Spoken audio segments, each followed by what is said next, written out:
എനിക്കിന്ന് ഹോസ്പിറ്റലിൽ പോകേണ്ട ദിവസം. ഞാൻ വെച്ച അലാറം കേട്ട് കാലത്ത് തന്നെ നേരം വെളുത്തല്ലോ എന്ന മട്ടിൽ എഴുന്നേറ്റ് ഭർത്താവ്.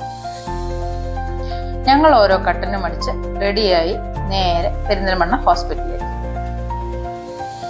ഒലവക്കോടിലേക്കുള്ള യാത്രയിൽ വണ്ടി ഞാൻ എടുക്കാമെന്നും പറഞ്ഞ് 15 മിനിറ്റിൽ ബസ് സ്റ്റോപ്പിൽ നിന്നും എത്തുമെന്ന പ്രതീക്ഷയിൽ പുറകിൽ കയറിയ ഭർത്താവിനെയും കൊണ്ട് ഞാൻ വെച്ചടിച്ചത് നേരെ അമ്പലത്തിലോട്ട്. 2 മിനിറ്റിൽ തൊഴുതു വരാമെന്നും പറഞ്ഞ് അകത്ത് കയറിയ ഞാൻ എന്നെയും കാത്ത് മണിക്കൂറുകൾ പോസ്റ്റായി ക്ഷമകെട്ട് പുറത്തു നിൽക്കുന്ന പാവം ഭർത്താവ്. നിങ്ങൾക്കും ഇതുപോലെ പോസ്റ്റായ അനുഭവമുള്ളവർ ഒന്ന് കമന്റ് ചെയ്തേക്കണേ. 1 hour later. പോസ്റ്റാക്കിയ ദേഷ്യത്തിൽ എന്റെ അടുത്തേക്ക് വരുന്ന ഭർത്താവ് ചന്തയിൽ കണ്ട പരിചയം പോലുമില്ല.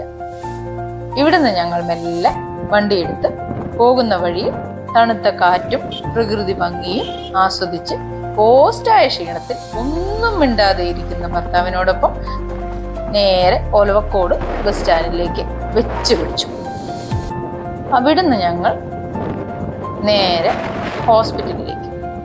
ഏകദേശം ഒരു 9:15 ഞങ്ങൾ ഹോസ്പിറ്റൽ. അവിടെ ആളുകൾ വന്നു തുടങ്ങിയിട്ടേ ഉള്ളൂ.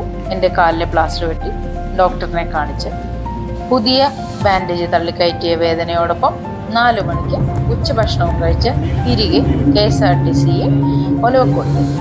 അവിടുന്ന് ഞങ്ങളുടെ വണ്ടിയും എടുത്ത് നേരെ വീട്ടിലോട്ട്.